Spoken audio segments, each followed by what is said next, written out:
good to see all of you. Thank you for coming out this evening. I'm delighted to host you for tonight's Psychological Humanities and Ethics lecture, where it's our aim to come together to be able to expand our capacities for action and thought. We welcome you, both those that are joining via Zoom tonight and also those that are here on Boston College's campus. We have a wonderful program titled Flourishing in the Digital Age with our distinguished speaker, Professor Tom Harrison, and our three esteemed respondents. I'm going to begin by describing the structure of the evening, and then we'll go from there.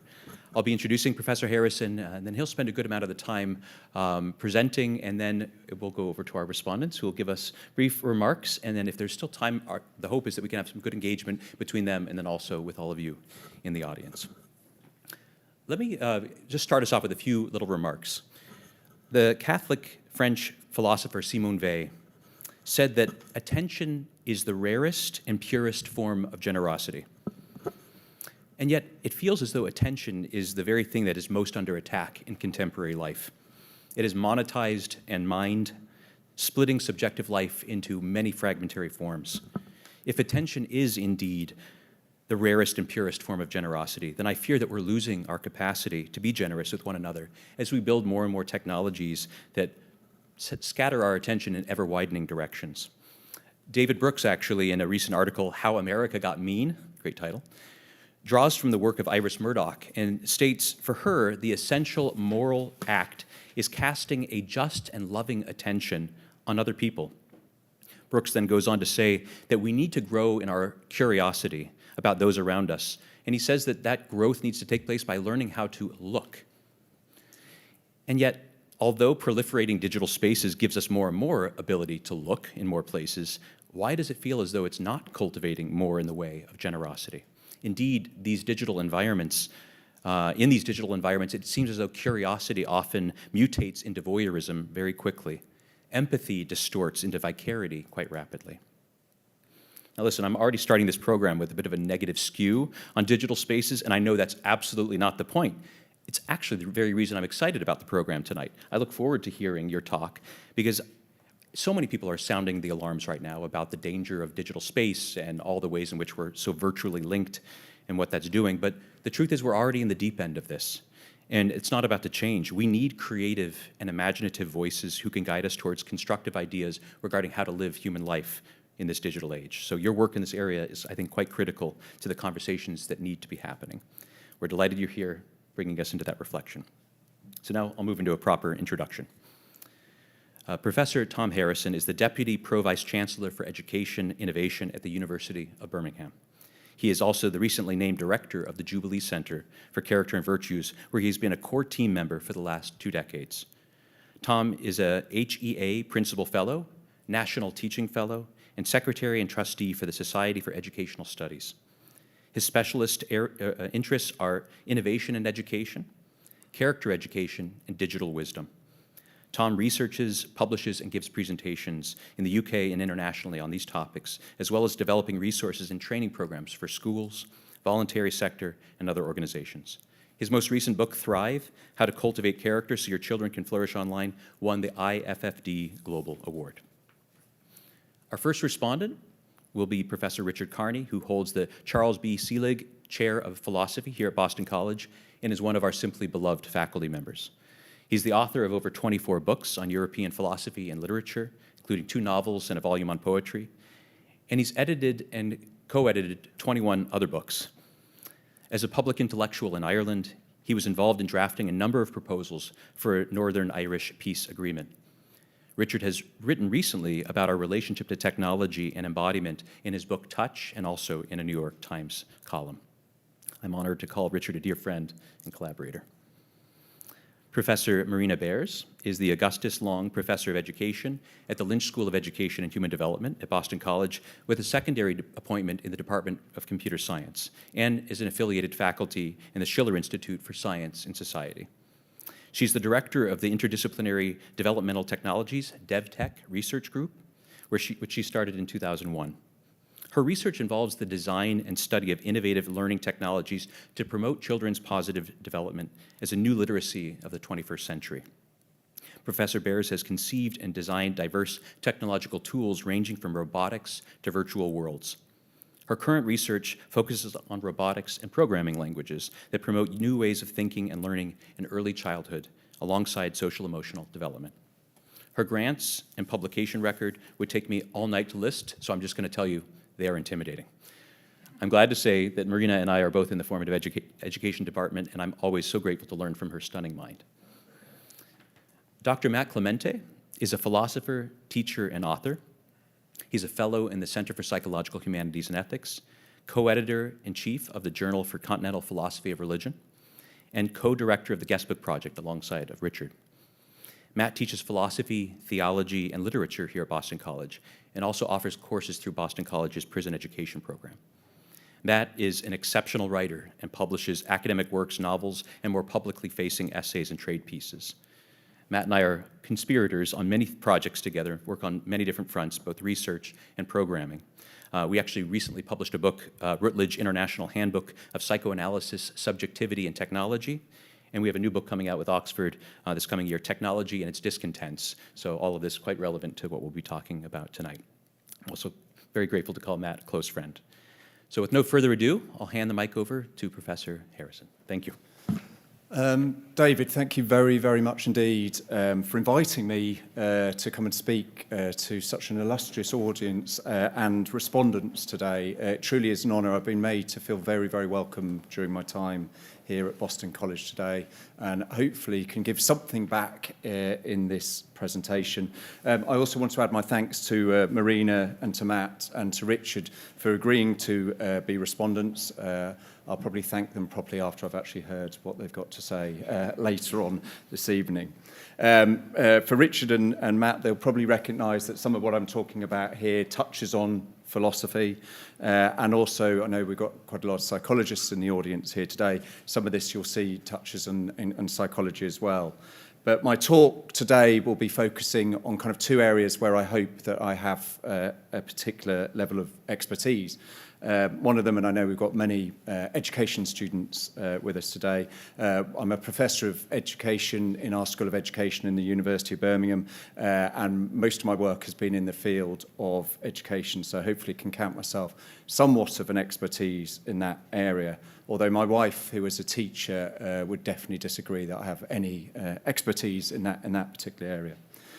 My other area that motivates a lot of this work, and where actually a lot of my work actually started out from, is actually being a parent of two children who I am doing my very best to bring up in this digital age right now and try and make decisions and help them make wise decisions in this particular space.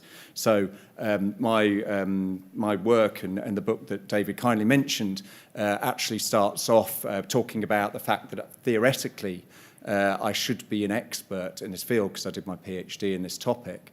But when my daughter first got a smartphone at 12 years old, I felt I had absolutely no idea what I was actually doing in that space and how to help her through it. And actually a lot of my journey recently, and some of the things I've been talking about, is talking through trying to work out how we take quite a lot of this very important work that's really growing around in the field of character and human flourishing, and apply that to the everyday realities of parenting and trying to bring children up in that space. Now, of course, I should point out early on that both my children are incredibly virtuous, have excellent character. I have told them that if they don't, then their dad's career is in quite serious trouble, and therefore I won't be able to afford the latest smartphone or whatever they're actually asking me to buy for them. So I'll be talking from a mainly education perspective, but also touching on kind of my being a parent in this age. The key argument that I'd like to make today is that digital technologies have the potential to impact positively and negatively on human flourishing, that our individual and collective character virtues and practical wisdom will determine to some extent whether this impact is more positive or negative, and that character and virtues can be educated. Now, I'm unashamedly biased towards a character perspective, not least because I lead now, taking over from the former director, James Arthur, who's with us today, the Jubilee Centre for Character and Virtues, which has got a global reputation as leading a lot of the research in the field around character education, both in terms of theoretical and practical perspectives. But I also think character is a very defensible position to look at this particular topic about flourishing in the digital age. Quite often when we start to talk about technologies, whether it be AI or mobile phones or digital technologies, we can get lost in some sort of existential crisis quite often and not always understanding the technology. But I find when we bring the conversations back to what we want young people to be like in a digital age and talk about virtues such as compassion, humility, honesty, wisdom, etc., it gives us a set of stable guardrails around some of these conversations. But also, I think when so often we feel helpless that we can do anything about these technologies, how they're impacting on us, we do feel that we can actually still have a say in how we educate children and young people, both in our homes and also in schools. So it gives us some hope, I think, in a space where sometimes we feel, as David said in his opening introduction, that we feel so out of control. However, I do want to say right from the outset that I am very understanding of a more technological determinist argument. Jacques Ellul, who was a French philosopher, but many others since and before, have presented a very, very deterministic argument around technology, saying that the machine, as it says here, modifies our very existence. That actually technology is built in a way that is changing society in ways that are often for ill. And clearly, Silicon Valley would not be employing psychologists, paying thousands and thousands and thousands of pounds for psychologists to do exactly that, to try and determine our behaviour and get us to keep our attention, etc. So I fully understand the determinist argument, and clearly technology has shaped us. But the argument I'd like to make here is that a lot of how that's shaping does actually depend on our own virtues and character, as well as the character and virtues of those people making the technology. Before I get into the main argument, I just want to start by making a couple of conceptual kind of clarifications around the key areas within my topic. By what I mean by the digital age, for the purpose of this talk, I'm really just using a very catch-all term for everything from where kind of technology moved from analog to digital, i.e. communicating in waves through communicating in ones and zeros. And that so much has happened, as we can imagine, in just the last 20 years. The smartphone has been invented before video calls, before Google was invented and everything that came with that. I mean, who gets anywhere these days without using Google Maps? Before YouTube, before the first human genome was sequenced, before Bluetooth, before 3D printing, VR, Amazon online gaming, driverless cars, etc. These have all happened in the last 20 years or so. So for the purpose of this talk, I'm using a very general kind of idea of the digital age and particularly technologies in the last 20 years. Now, just as challenging to define is this concept or idea of human flourishing that my colleague here, Christian Christensen, who's with us, has really talked about it being a flourishing bandwagon. In many ways, this has been a good and a challenging time for those working in flourishing, because who are excited that there's a topic that is uniting the arts, the sciences and social sciences, but also perhaps dividing them in terms of how we conceptualise and look at this. I have to agree with my colleague here, who's I know who's looking at this right now, James Arthur, who talks about perhaps we need anthropology of flourishing, and perhaps that anthropology actually needs to start not by looking at what we mean by flourishing, but actually what we mean by human before we start to look at that side.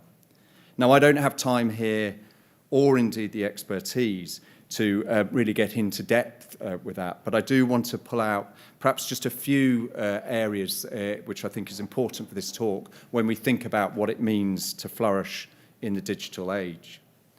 Going back to what could be considered the father of flourishing, Aristotle, he talks about flourishing as the purpose of life, the natural end to our individual and collective actions and endeavours. And Aristotle very, I think, clearly and importantly states that flourishing cannot be just determined in terms of pure pleasure, wealth, or social status. So, and Christian Christensen, my colleague who writes a lot about flourishing and leads a lot of our work around flourishing in the Jubilee Centre, talks about the need to conceptualise flourishing in both having subjective and objective elements to that, but also importantly that it's dependent on our interaction between individual and society, and therefore flourishing must have some form of moral and intellectual heart to it. But I'm also very attracted to the work of, and again, I mean, I didn't know I was going to do a talk on flourishing in front of some of the foremost experts in flourishing, but there you go. But then I'm very attracted to the work of Tyler and his team at Harvard, who are clearly leading a lot the global response to work in this area. And Tyler Van der Veel states that flourishing is, and quite simply I think states, and quite helpfully states, that flourishing is when all aspects in a person's life are good. And then goes on, and the team at the Human Flourishing Centre goes on to define flourishing around these 5 core domains, and then with financial and material stability is kind of something that they call a stable part that needs to run through all of these other domains. And I'm going to come back to this, but I find this dimension approach particularly helpful because it gives us some areas to hold on to when we try to wrestle with challenging questions about what it means to flourish in this space.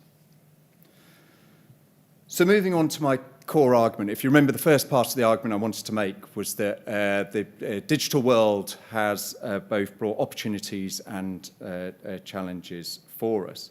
And you can see, just looking at some of the books that are published over time in this space, that there's so many people who have been very quick and right to point out the risks and challenges.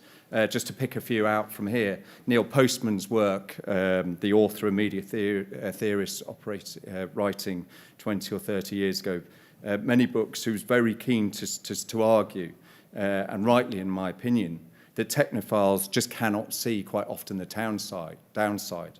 In the pursuit of inventing new technologies, they don't actually always think about what may be the ethical implications of them. And Postman was right, I think, to say also that he was arguing not from a Luddite position, which is quite often seen, that actually maybe we just don't understand the technology, so that we're very anti them. And therefore he was arguing that he was not naive to what these technologies were. He was arguing from a place of knowledge, and his critique was very much based on that.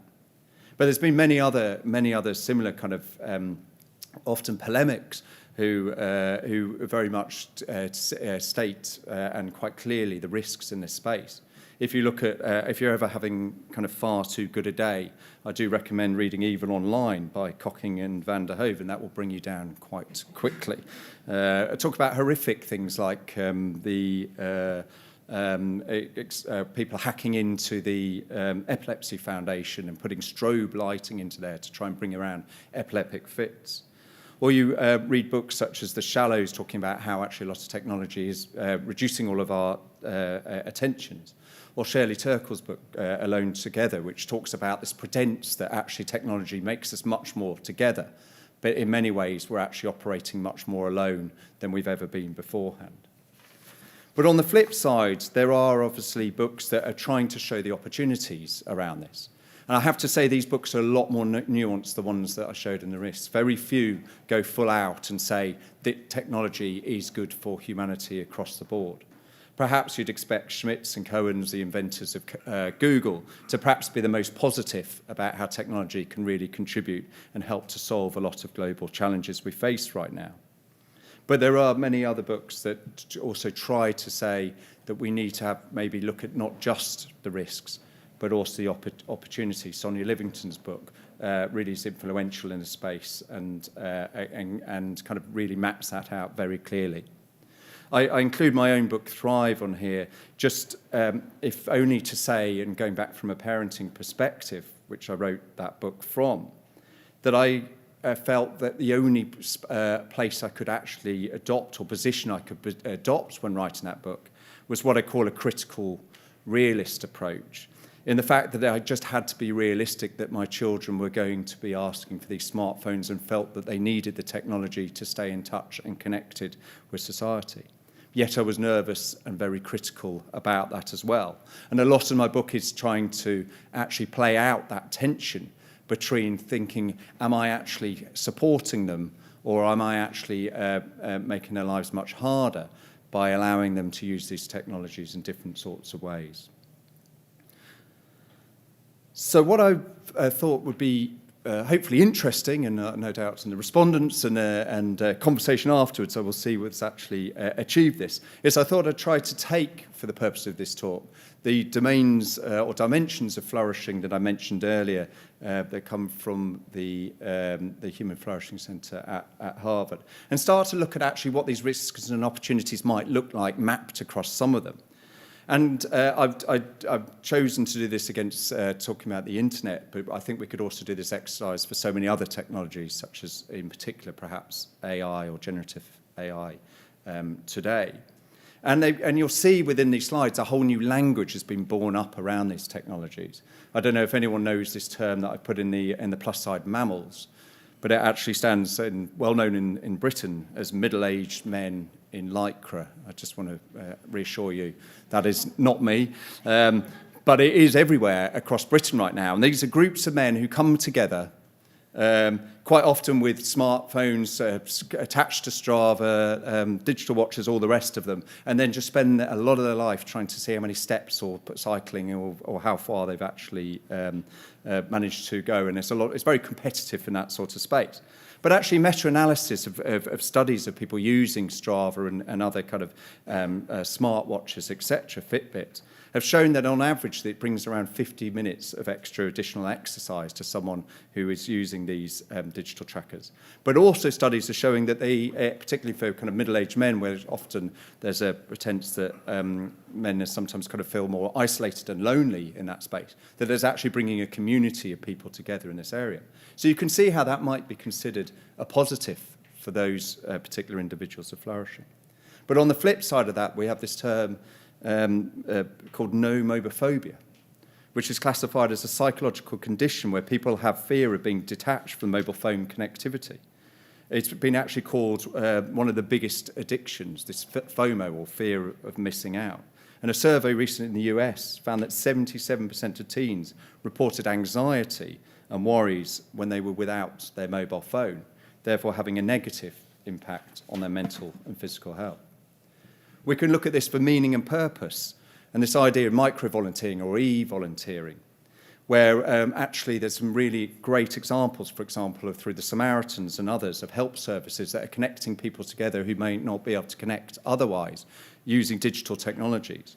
I came across one recently called Be My Eyes, which connects blind and low vision people with sighted volunteers through kind of live video calls to support. That sort of support volunteering could not have happened without technology help. And you can see the double benefit in there, both for the benefactor and the beneficiary in that space.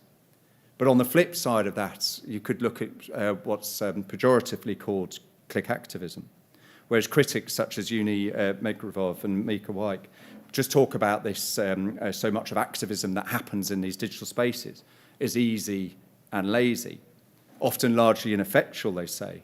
It's a disengagement from actually more traditional forms of collective engagement, and they give a moral justification for doing participation in these sorts of spaces. But again, Merivov and White would say that it's actually just a form of virtue signaling without actually needing to properly engage with the issue. There's no pain or real investment in perhaps clicking on causes that you think are right. In the financial and material stability, creator economy or gig economy, as it's often called, think Uber, Just Eat, etc., which Goldman Sachs has estimated could actually reach nearly 500 billion by 2027 contribution to the economy. This has been shown in studies. For example, Berger and his colleagues at Oxford University recently did a study with Uber drivers in London. And they found that often Uber drivers are at the lower income distribution in London, but on average report much higher levels of satisfaction than other workers.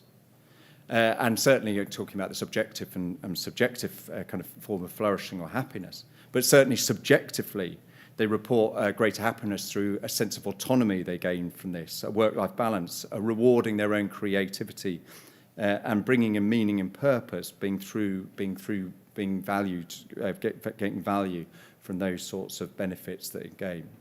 And this is perhaps pushed even further since the pandemic, whereas a UK Labour Trends survey recently found that 47% of respondents stated they're more willing to put family and personal life over work than they did before the pandemic. And technology has allowed them to do that more than ever before. But on the flip side, it's clickbait, and this feeling that actually, rather than giving us freedom, we're just actually even more pawns in the hands of a very few rich tech tycoons. And it's all just about how many clicks for cash that we can get. And this is a growth of over-sensationalized stories, or fake news as it's often called, to try to actually get more eyeballs and more of our attention in that space. And the happiness and life satisfaction, and this is probably the one that I was most hesitant about putting in any sort of positive box here. But a study in France, this idea of likes, I don't actually use social media, but I know likes is a big thing in social media, or synonyms of that word, where you kind of like and you share stories with people. Whereas this a study in France found a positive relationship between receiving a large number of likes and the level of self-reported life satisfaction. It found that sharing, connection, and positive affirmation and feedback made people feel that they were flourishing more in that space. The reason I'm most hesitant about putting this here, because on the other side, it's clear that actually a lot of this likes could be just seen as a project of control without even thinking about data harvesting and the issues around kind of attention for eyeballs and etc. that I've already mentioned. But on the flip side, doom scrolling, which is well known now as a constant stream of negative information about crises and disasters that we're constantly bombarded with throughout our lives as we scroll through screens. And many studies are beginning to show this idea of doom scrolling is leading to much worse mental health and increased anxiety, stress, and just feeling that life is not good anymore. And finally, close social relationships. Again, this idea that perhaps this technology does allow us to stay more in touch with friends and family. It's a positive I have when I travel, that I can text my children and hear from them in ways that I wouldn't have been able to do several years ago. A great study, which I really like, by Cotton et al., who talk about technology being brought into care homes and actually reducing loneliness in those spaces because the internet has been able to allow families to speak through these technologies, which may not have been certainly possible during the COVID pandemic. Or this idea of find your tribe online, where children who perhaps feel alienated at school are able to connect with people from indeed across the world right now on their hobbies and find kind of friendship through those spaces. But the negative, and this is probably what we hear more about than anything else, is this idea of trolls or cyberbullying, which is very, very prevalent in so many countries around the world. What's interesting about research in this area is that because so much of these technologies are very similar and a lot of the apps are similar across the world, a lot of the studies show up very similar rates in these sorts of areas. And this, and we hear about this so much, is leading to a kind of a real concerns around increased polarizations, echo chambers, and to quote what James often says, James Arthur, is we're losing the art to disagree agreeably so much within these spaces.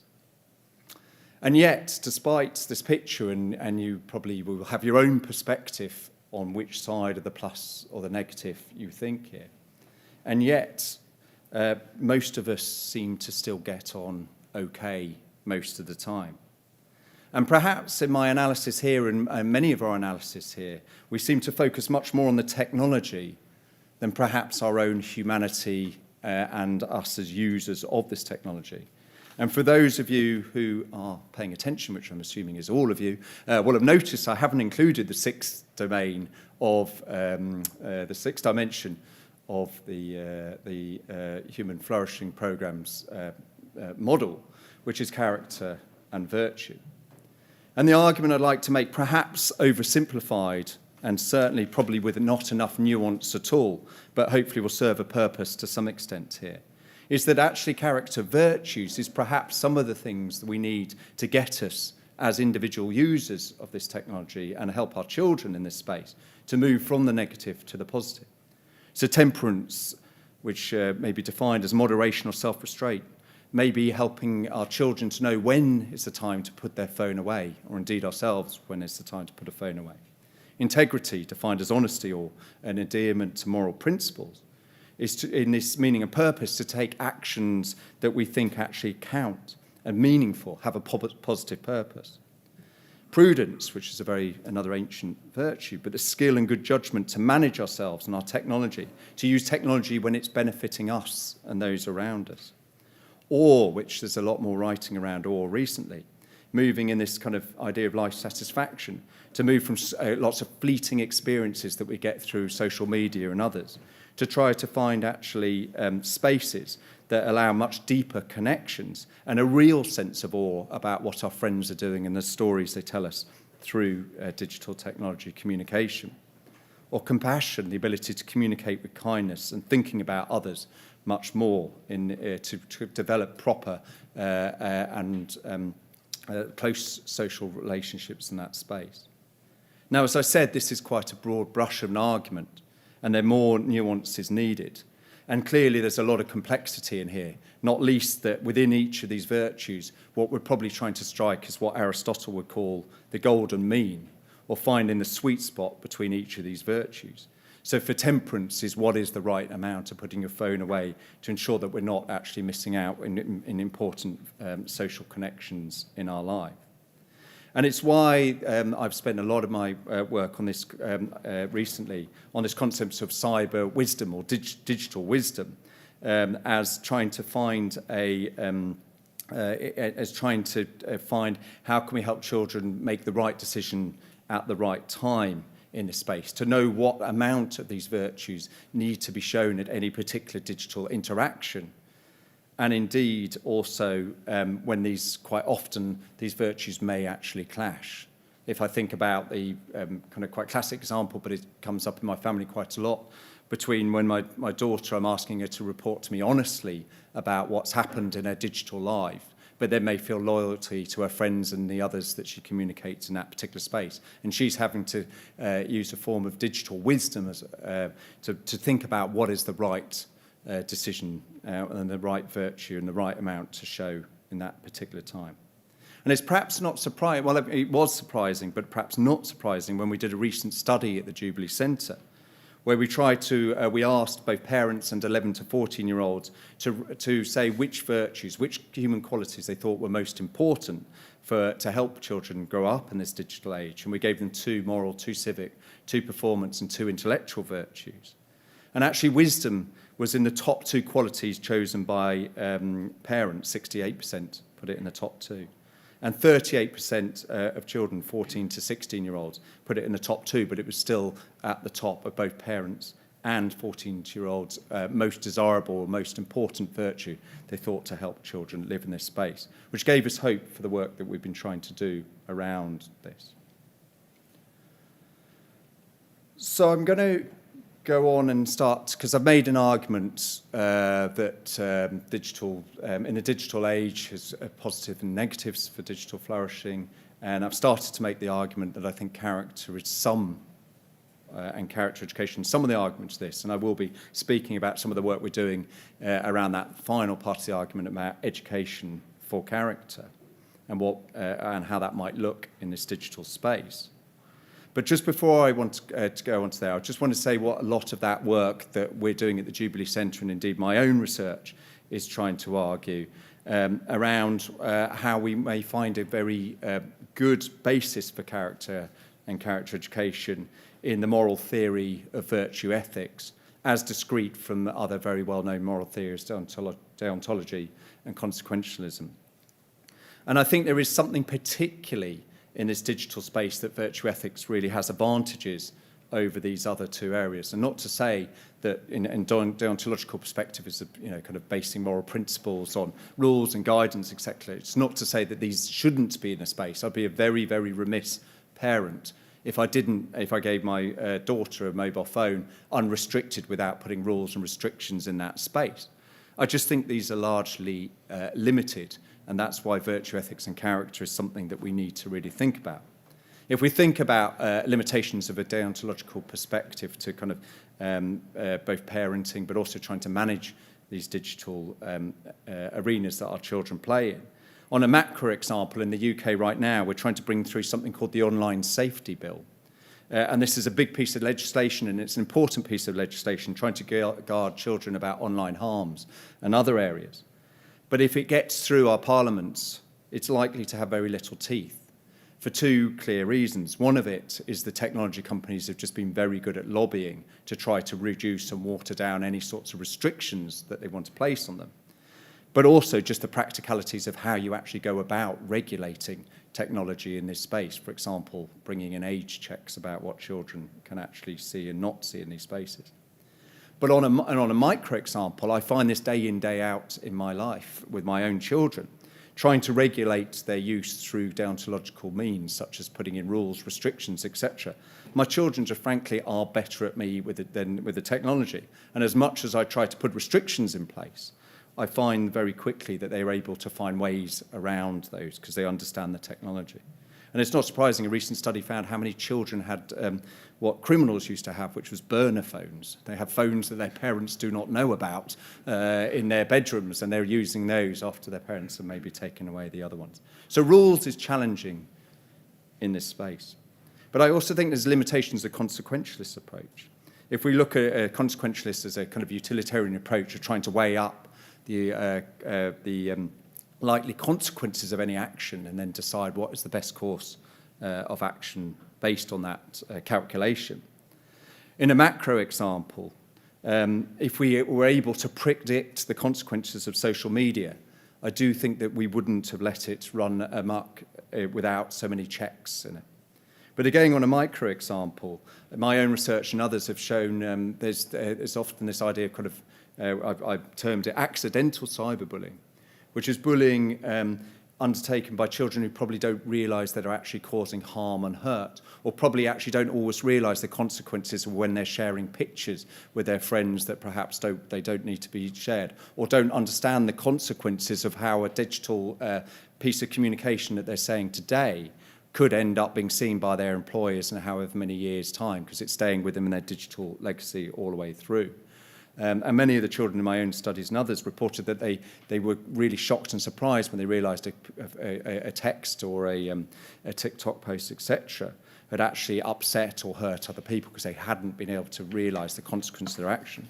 So often the problems around this is because actually children are faced with technology where they can make very, very quick decisions, and it's always on and it's always around, and there's not always enough time to think through what those consequences may be. Which is why virtue ethics, I think, has its appeal in this space, because it actually does relate a lot to children's own experiences. In my own research, children and my own children are very, very quick to tell me about a lack of compassion or honesty, etc. online. It's things they want to talk about. The situational, or the often critique of virtue ethics, that it's situational, it doesn't actually give us rules to what to do in these spaces, I think is actually an advantage as well. Because given the quick changing nature of technology, that a blunt tool, it just really doesn't work. When the question is asked, what should I do in this situation, we're not turning to a rule. The answer for me, for my own children, is that I want them to take the action that is going to bring about the most courage or compassion or humble or whatever it may be in that space. And also, I think, and this is what I'll turn to now, the other advantage of virtue ethics is there's a real growth in around how we go about educating character through virtual lenses. And we can grow on that and we can build on that to think about how we might do this in this space, which is the core theme of my books and some of the other publications that I've written recently, to try and look at this big question: how do we educate people to live well in a digital world worth living in? And I will conclude this presentation by just talking about some of the things that we're doing on this space. And I draw so much of this work on the Jubilee Centre's Framework for Character Education, which is in its third iteration, and it's a framework that we brought together cross-discipline perspective, but also drawing on a lot of people from different settings, parents, teachers, others, to kind of help kind of develop this framework over the life cycle of the Jubilee Centre. And I tell you, if ever actually I'm worried about or need hope in this space, this framework actually won the QS Global Award last year in 2022. The QS Award is dubbed the Oscars of education. I think any award that they want to sound impressive, they just put the Oscars of in front of it. But it is an impressive award. 77 judges from around the world actually judged that. And I was looking at the categories and the different organisations that were trying to get that award beforehand. And I thought we had no chance because there was lots of whizzy stuff going on. But actually a 14-page document emphasising human values and virtues was the one that won the overall award in that year. But in there's these three areas that, I mean, there's many others, but three I find particularly useful. The fact that a lot of character education is not just the proviso of parents or children themselves or teachers. It's all of us. It's all of our responsibility. How we talk about character education not just as something that is just taught in kind of a didactic particular way. Clearly that is nonsense, but it's actually so often caught from the atmosphere, the environment, the values, the ethos that we prioritise in our own homes, but also in school spaces and other spaces that children grow up in. But ultimately what we're looking for in this space is children to seek out, to show the right virtues, in particular situations. This is anything but a behaviourist approach about telling children how to behave. It's trying to educate or inculcate particular virtues that hopefully helps them make better decisions, but understands, and particularly in this digital space where it is so challenging, that may not always be the case. But also these components of virtue are very helpful when you're trying to direct particular educational activities at, because clearly it'd be nonsense trying to educate the whole of character, or indeed any of the virtues individually or on their own. But when you get down to a component level, as you can see in one of the programs that we ran a feasibility trial of recently, you can start to see how you could direct activities at, for example, educating cyber wisdom literacy or reasoning or motivation and self-reflection. And we did the study using quite often well-known character educational pedagogical approaches like the use of narratives or dilemmas or exemplars and journaling to try to tap into those different components. And we also started to preliminary validate a measure to actually look at what impact that had in it. And in that feasibility study, we were delighted to find that actually 7 out of the 8 measures that we actually used after a 4-week program showed some promise in the cultivation of those components in that space. And where I'm recently been writing on, not that I get much time to do writing or research with the 2 big administrative jobs that David mentioned, but what I do find space is a paper that I've written on recently, which is very, again, kind of experimental and largely theoretical at this space, theoretical perspective, although it does build on some promising empirical evidence where it is available, is actually to see how we can use digital technologies themselves in this work in character education and actually start to see these technologies that so often we think maybe are contributing to our languishing in actually as the tools and instruments that might be able to take character education into distant spheres and perhaps spheres that children and young people themselves are more likely to be attracted to. And so in this, again, this theoretical paper that I published last year in the Journal of Moral Education, I explained that there's perhaps 4 learning opportunities that VR brings us that may not be available to in a traditional character education classroom. And I set up this scene of perhaps a child who's given a virtual reality headset and they were in a waiting room with different doors in front of them and they go through the different doors and within that they experience different dilemmas. They can look at different ethical dilemmas going on in those spaces. And I'd argue that this may bring them a learning opportunity that is more expansive because it opens them up to dilemmas and situations that are beyond their immediate perspectives that are going on in their schools, because you can take them into places from different communities outside their own. It will bring an opportunity for a more embodied learning experience. John Schuler, whose work was extremely well known around the internet over 20 years ago, he talked about this idea of dissociative authority that comes through the internet, but I think also works in VR, i.e. dissociative authority is basically what he's saying is less adult presence or less presence of authority in these spaces, but also increased dissociative imagination. There's actually freedom for children and young people to experiment in these spaces as well. Now, of course, more freedom and less supervision could actually bring both toxic or much more benign effects. It could bring positive or negative. But the fact that so much children's behaviour is often affected by their peers and their expectations they've built up in that class, to be able to take children into different spaces to experiment, to try out being different sorts of people, perhaps develop a different sorts of virtue identity, could bring promise. Where the research around this probably exists the most is around the idea of the immersive learning opportunity, that learners can go in, as I say, in these different dilemmas, walk in the shoes of the different characters of them, and learn about the moral lives and the moral dilemmas that people may face, trying to see different people's perspectives in this virtual interaction. And therefore, perhaps extending where often we try to develop kind of empathy through perhaps the use of videos and books and worksheets, extending it into a much more immersive experience. And the final one, the final learning opportunity, as I say, theoretically posed in this space is one of autonomy. That actually, as I said, a lot of characters trying to move away from any sense of behaviourism and getting children and young people to behave in particular sorts of ways through kind of rules or carrots and sticks, but more to do it through actually a sense of developing their own virtuous autonomy. And VR suggests allows that to happen in a safe environment, because you can build environments that children can go into where they're actually having to go and discover and find situations and safe environments that stand in need of virtuous responses, and then employ their own virtuous autonomous reasoning to think about what might be the right decision, but in safe spaces where they could learn from those and maybe change their behaviours or actions should they experience that again. Now, clearly there's a lot of need for actually testing this out through more empirical studies. But I think this offers promise, and not just for schooling education, where you can take children into spaces outside of the classroom, but also huge implications for professional education, where so many doctors, teachers, nurses, etc., are going to be faced with dilemmas in their everyday life, and within a professional learning environment could use VR to perhaps experience some of these.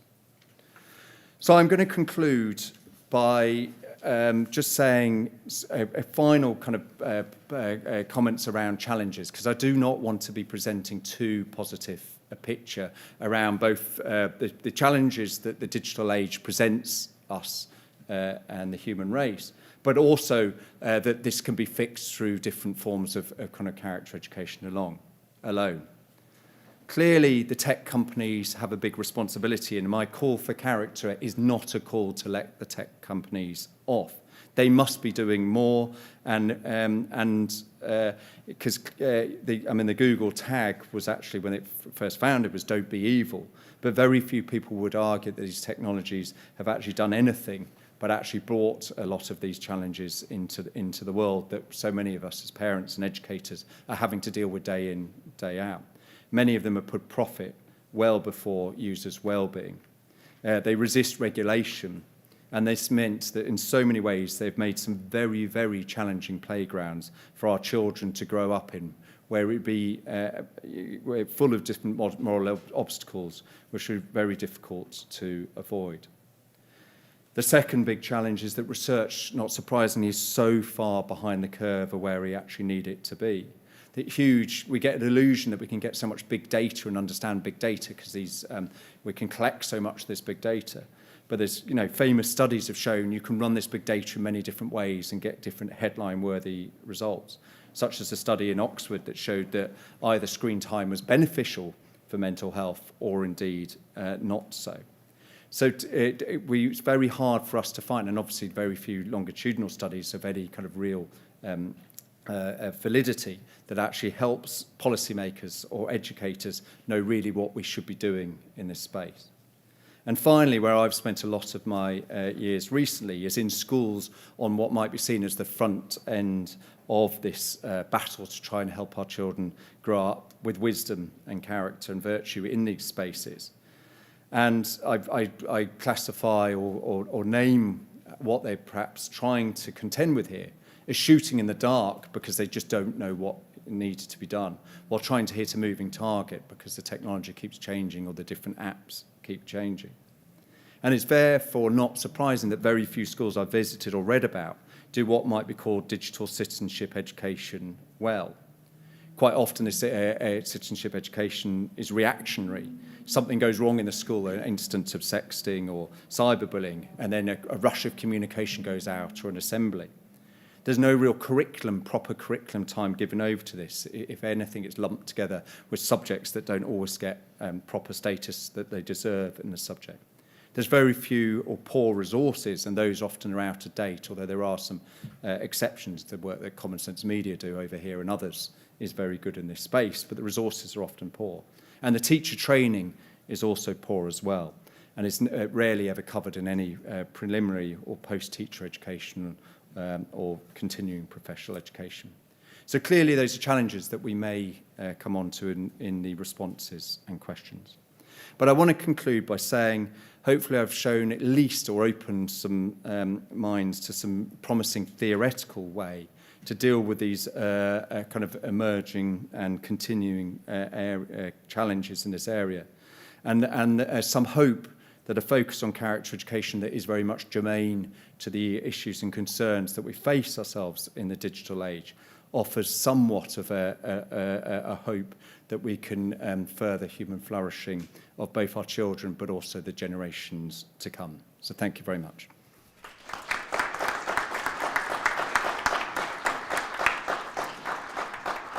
Oh, thank you, Tom, for that very instructive and challenging and timely presentation. I will offer some very brief remarks, confining myself really to the term digital, which of course, as you all know, can mean two things. Digital as in a code, a cyber code, virtual code, which Tom has been speaking about, and then digital in a much more obvious everyday sense, that is our fingers and our toes, which serve to earth us and ground us.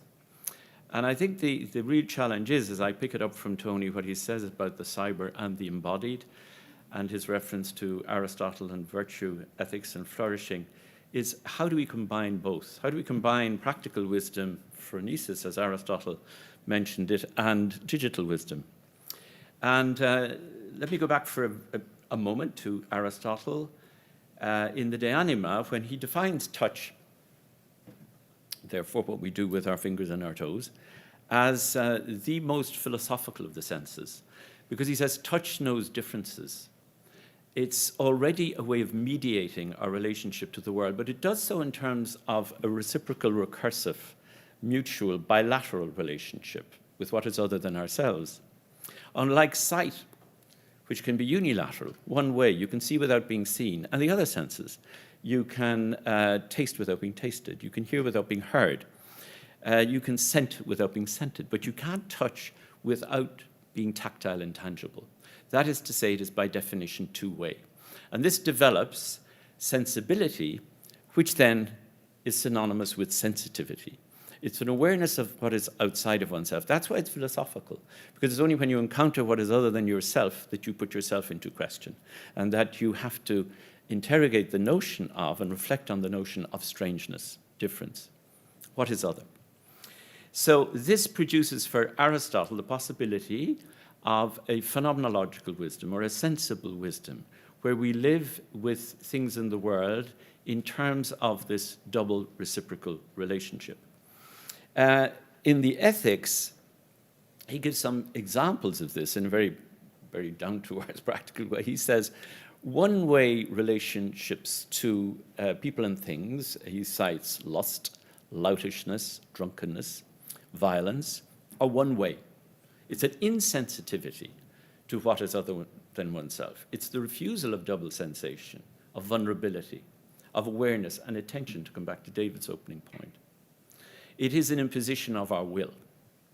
And one of the dangers of the primacy of sight over touch, and of course, he recognizes, like all good phenomenologists, that all our senses are fundamentally synesthetic.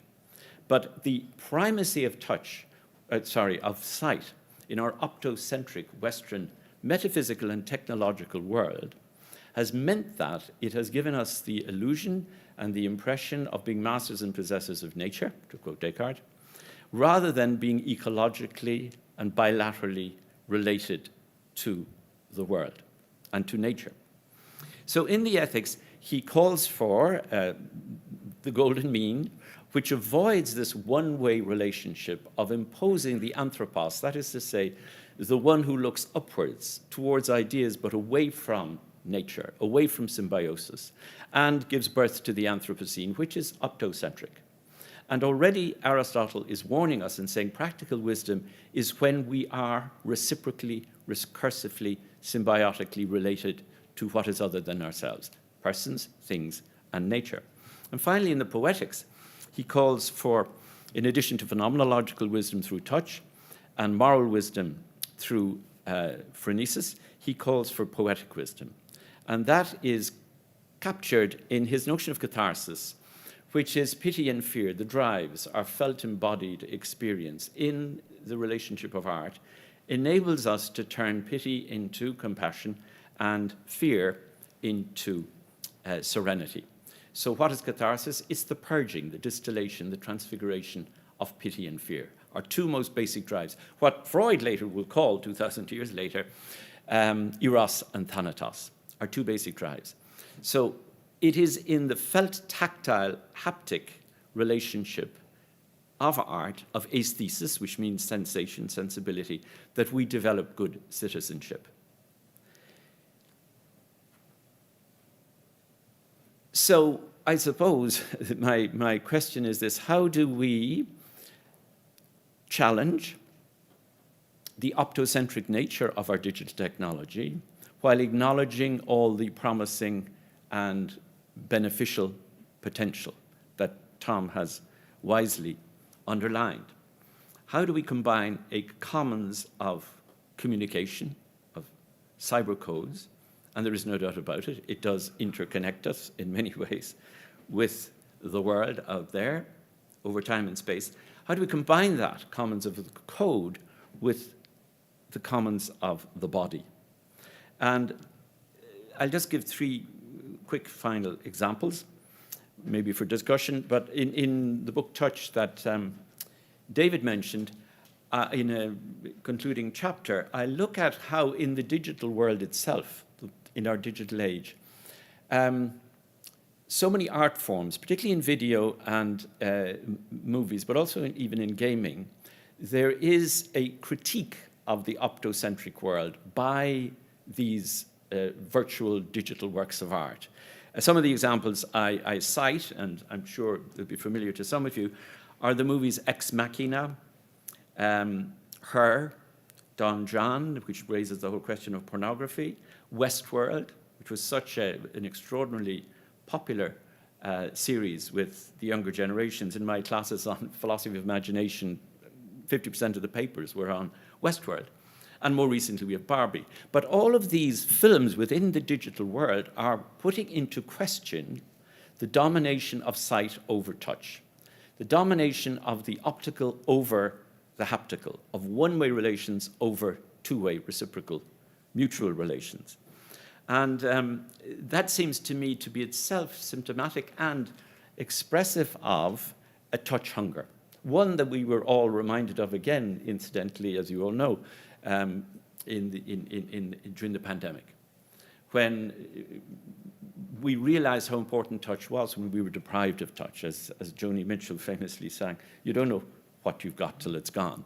And when it was gone, we knew just how important and fundamental touch was and is. And it was interesting that in the media labs here in Boston, and Boston is famous for media labs, both the Media Lab in MIT, but also the Media Labs in Brookline. They were experimenting more and more in digital communications, which could perhaps somehow include the haptic and the tactile. The haptic vests, for example, where you could communicate with somebody audiovisually in another part of the world or in hospital and you couldn't have actual contact, but the haptic vest would allow for a quasi-haptic sensation or mode of communication. Now, we haven't got there yet. It's very experimental, but it is indicative of the need to bring the audiovisual senses where the digital reigns supreme and has done so much extraordinary work in bringing about communication, is supplementing and complementing that with what is actually a more fundamental sense, the most philosophical sense, the most universal sense, I quote Aristotle, namely touch. And finally, I don't want to go beyond my 5 minutes, in this attempt to bring together the commons of the tactile body and the commons of the cyber code, to bring about a marriage of practical wisdom, Aristotle, virtue, ethics, flourishing, with digital wisdom, as outlined by Tom.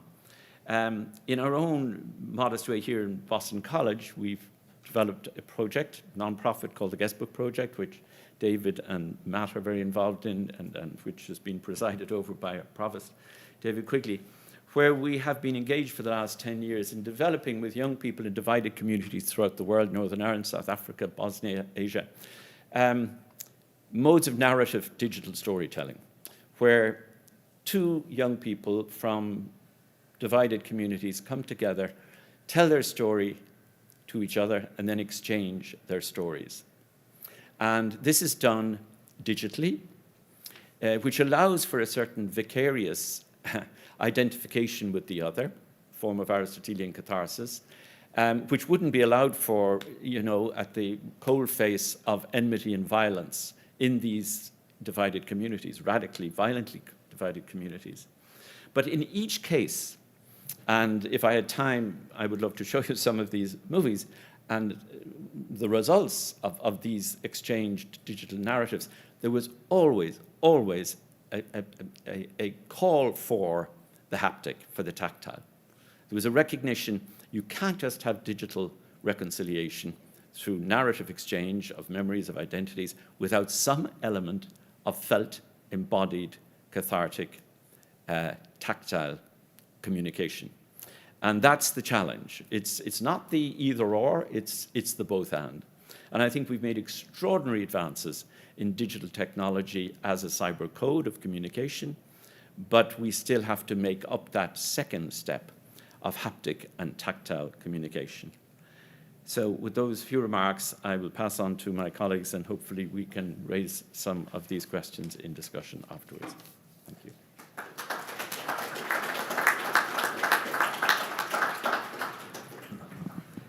Hi, everyone. Thank you. This was very interesting.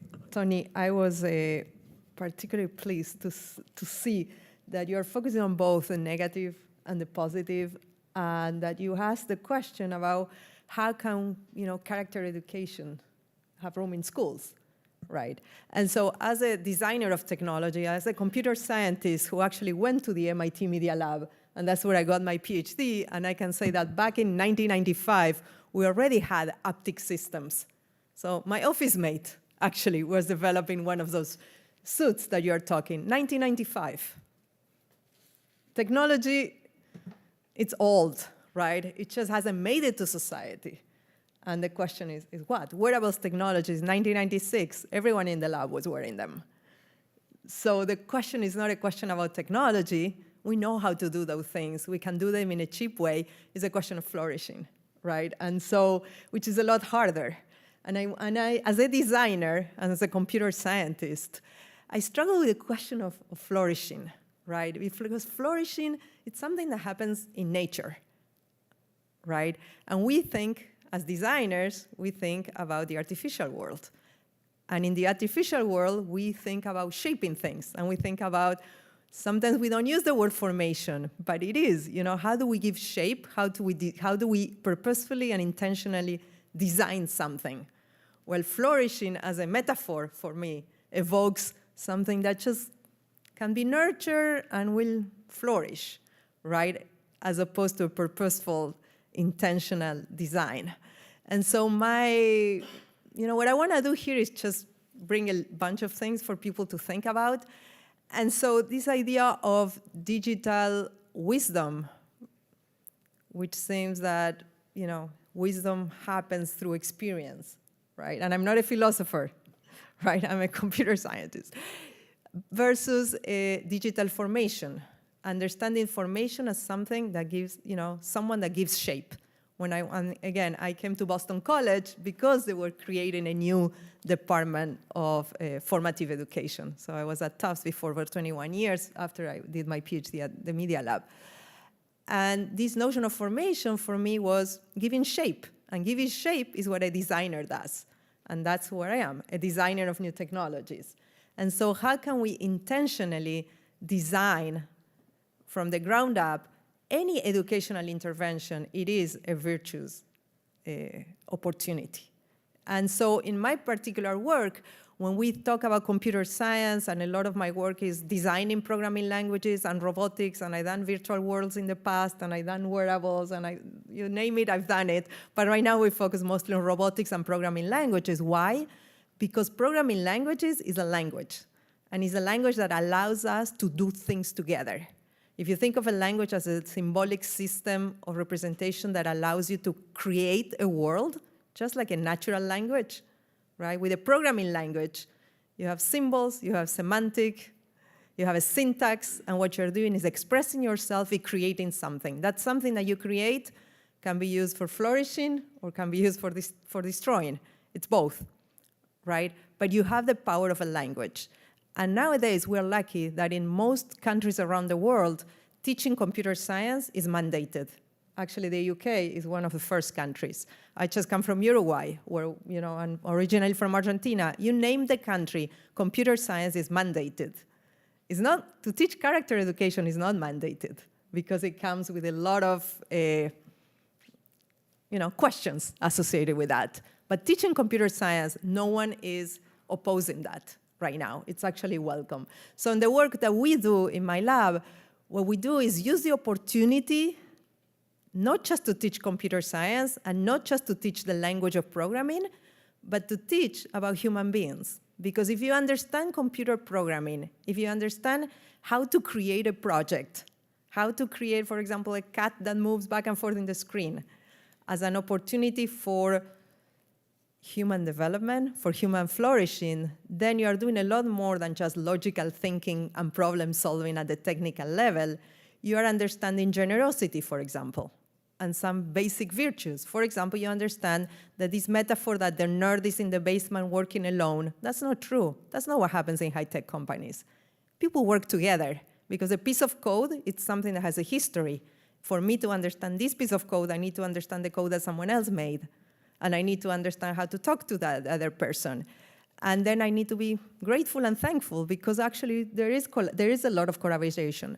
So a lot of the practices that happen amongst programmers, and I want to make the distinction between the high-tech companies and the programmers, right? A lot of the practices that happen in those high-tech companies are very virtuous practices, are practices where we see open-mindedness, generosity, persistence, and you name it. And so in our own work, we talk about teaching coding through a palette of virtues. And it's very similar to what we were talking. We don't like the rules. When we go into classrooms that have, these are the rules of our classroom, we don't do that. Coding is a creative activity, so we think of a palette, just like a painter's palette, where you are, if you're going to go teach computer science or you're going to go engage in a programming activity, you think intentionally, what is my palette? What do I really want to teach besides the problem solving and besides the variables? What? Am I going to teach persistence? Am I going to teach attention? Because without attention, there's no project that's going to come fruitful, right? I need to focus. What are my palettes? And just like a painter that crafts their own colors into their palette, right? It's not the same, the virtues that I'm going to use for painting a sunset. It might be oranges, that if I want to paint a forest, that might be green. I put my own palette, right? But there's a universality to colors. And so what are the palette of virtues that when we go to teach, and in my field, when we go to teach computer science, we are aware and we're intentional about? And guess what? Through our work, we've been doing, and we work, we have 50 million users all over the world of the free technologies that we have developed. So it's pretty, and the robotics is pretty out there. And when we go, people usually tell us, we just want computer science. So we're going to teach us computer science. And every single one of our exit interviews or our interviews to teachers or parents or community leaders, they end up talking about values. They might or might not use the word virtues, but they do talk about values. And that's surprising, because when we code, all the interviews, that's the discussions they were having. And they were talking about human beings and flourishing, although they might not be using the word, as opposed to talk about technical issues. And so that's something that, I've, in my own work, and little snippet, so that's something that I'm particularly interested in. I capture in my latest book that MIT Press published, that's called Beyond Coding, How Children Learn Human Values Through Programming. And this happens everywhere. But what struck me the most is that if I ask in this room, how many of you are computer scientists? Raise your hand. 1, 2, 3. We have a problem in education because we are not interdisciplinary, right? A talk like this, that it was about education, right, and virtues and character development, how come that we're only attracting liberal arts people? Right? It's not Tony's fault, it's not David's fault, it's not anyone. Well, maybe it's the fault of universities that we are separating disciplines still into the technical and the humanities. Maybe it is that not every student has to take a design class and become a designer. And so a student is able to understand that to use a technology is not the same as designing a technology. And when you are actually designing something and making something and creating something, these virtues will emerge, because that's the only way to create things and to make things happen, right? You work with others, you work with other human beings, and this technology becomes an instrument, but it's not the end goal. And it's through creating projects together, and very much like actually, I should learn more about what happens at BC, so we should talk. We have a very similar project where we talk about coding bridges, where we bring people from different, people who are in conflict. And the recent one we've been working for almost 2 years is the Palestinian and Israelis who've come together to work on coding projects. Because we know that the contact hypothesis, that you put together people and they will talk, and you're going to break barriers just by contact, that's not enough. They need to create something together. They need to make something, either a story, or in our case, a robot or a project. And suddenly you have human beings that are flourishing together because they get to create something together. They didn't think they were coming for that work, right? That wasn't part of what they were coming. They came because they wanted a job. So they wanted to learn computer science. And on the way, they ended up learning something a lot more important. And so I think that what's fascinating is that your call for really bringing character education to schools, actually, if we think about computer science, is very doable. Because computer science and helping people learn programming, and I'm talking about programming and not technologies. See the distinction? Programming is the language that allows any technology to be created, right? All the technologies you mentioned, it's just literacy. It's the new literacy. Programming is the new literacy, right? I learn how to use a language to create, to express, to make something. That something can be anything. And that's the language of programming. And it can be through haptics or through cubes, like, for example, some of my robots, or through a screen. Doesn't matter the medium, but it's the language. It's the language of coding. Java, C++, Scratch Junior, you call it. Doesn't matter. It's ways of thinking. And so that is something that it's happening into schools because governments want it, and it's happening early and early. And so I feel like in the field of character education and virtues, we have a really good opportunity right now to have an intervention And I would say it's an intervention through the back door because we're not calling it by its name, but that's what it's actually has the potential to produce. And I'm going to close with, actually, you mentioned the Media Lab, and I'm going to go back to the Media Lab. I remember at the Media Lab, we were inventing the technologies of the future. That's what we were creating. And people asked to Nicolas Negroponte, who created the Media Lab, why did you create your own department? And why didn't you just put the Media Lab in the computer science department? And he said, well, because if I put it in the computer science department, I'm going to be limited by the kind of technologies we can imagine, right? And this is 80s. And so the same thing about character education. Does it only belong to the moral or the civics classroom or the liberal arts classroom? No, right? We are limiting the potential. And so my hope is that next time, Tony, you come here, we'll have lots of computer science students sitting here so they can be reflecting about their own practices and their own ways of doing things and how virtue comes into the picture here.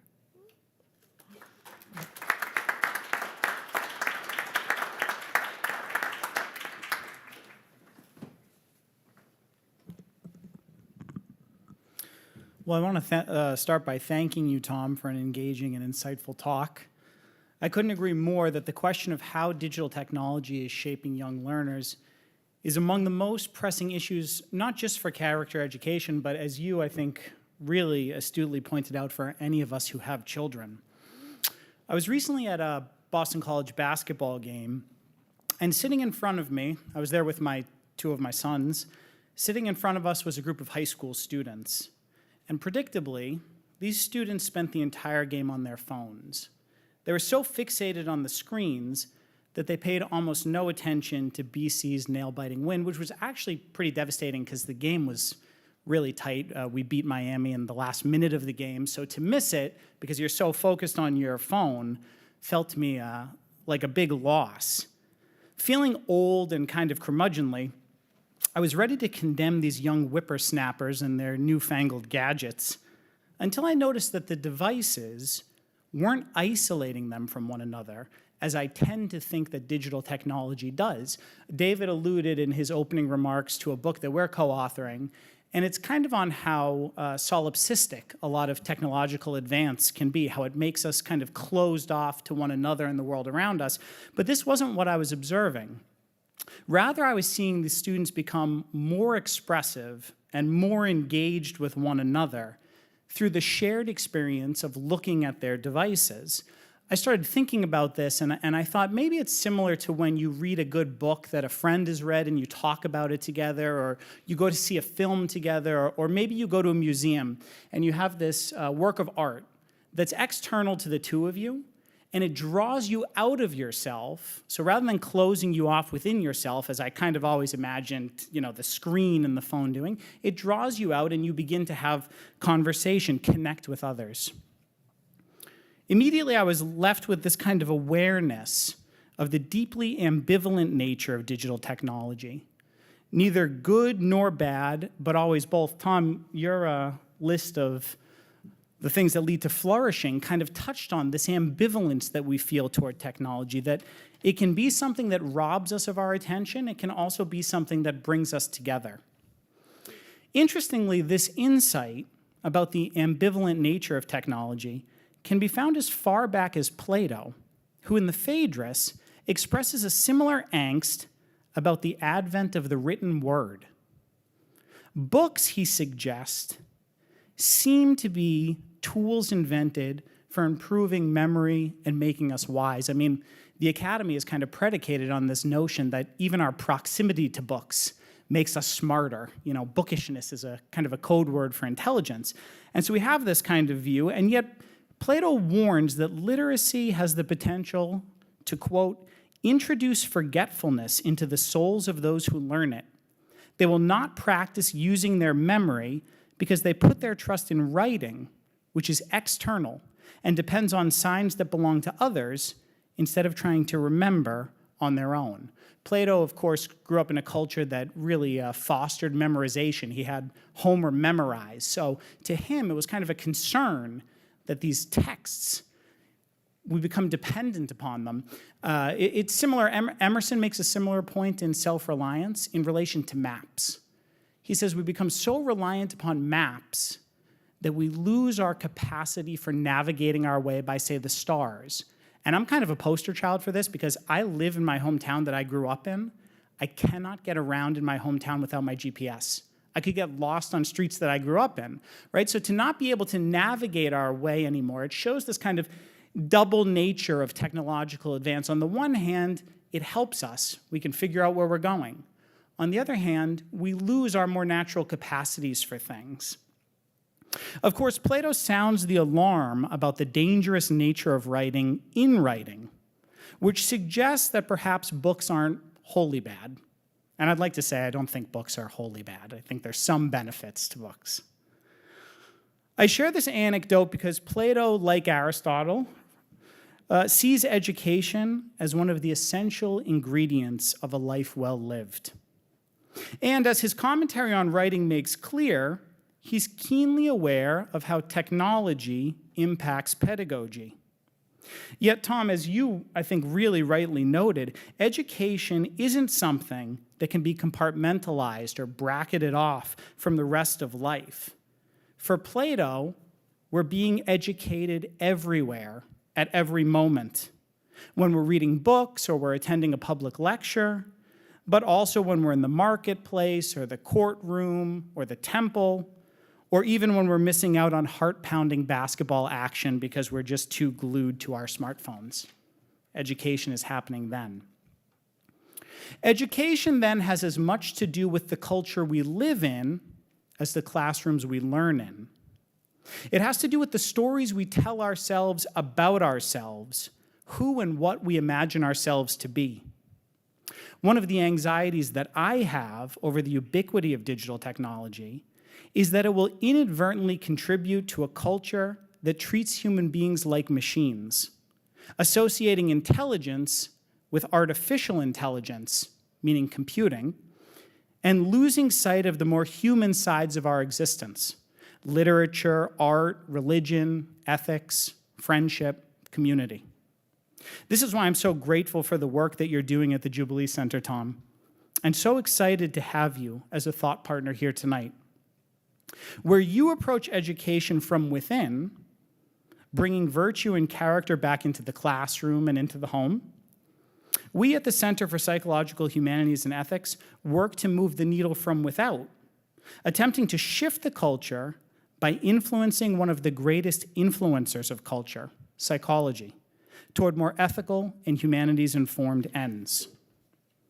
Both of us are responding to the same issues. In fact, I think everyone here tonight can recognize a lot of the issues that you are pointing out. We recognize the need to reorient our understanding of the human person away from the reductive and often fatalistic views on offer today. Both of us want to see individuals, communities, families flourish. Our interventions may differ, but our ends are the same. This common purpose, I hope, will provide the catalyst for continued collaboration. I mean, that's up to you. I want it, so the offer's on the table. And I hope that if Plato can be trusted when he says that, quote, friends share all things in common, that tonight represents the start of a deep and fruitful friendship. Thank you very much.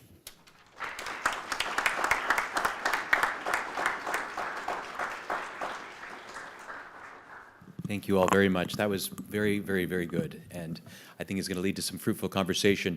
I'm looking at the time and realizing we have about 5 minutes left, and in fear of unleashing the audience with a wonderful deluge of brilliant questions, I'm wondering if you all want to say anything to each other, to respond. Tom, give you the first opportunity to respond, have a little conversation, and we're happy to stay around as well for conversation with audience members afterwards. So Tom, would you like an opportunity? Would any of the respondents want to respond to one another? What? I'm happy to say a couple of words in response, just in the themes that came out, perhaps strongly and particularly resonated with what I was saying.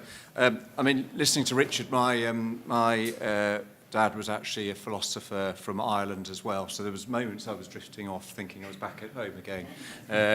But there's clearly elements that you say that digital technology is moving in a space that perhaps is replicating through haptics and others a lot of the senses that we feel so important to our lives. But the question is, will we ever get to a place that actually human relationships mediated through digital technologies, are we always going to lose something in that particular space? And I pitch the idea of kind of virtual reality perhaps taking us in spaces that children can't go to otherwise, but perhaps could lose out from in other ways.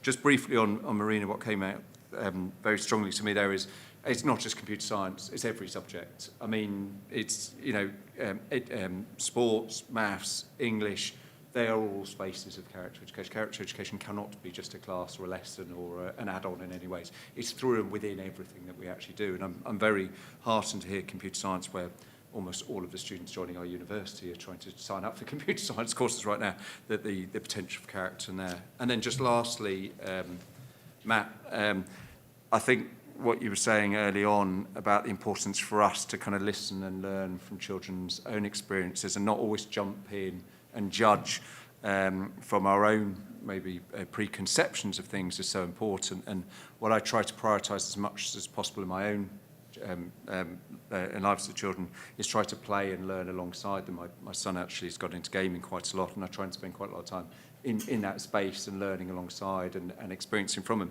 And what he'll tell me is that a lot of his learning, his social emotional learning and other spaces, is done mediated through those spaces because they are so much more interactive.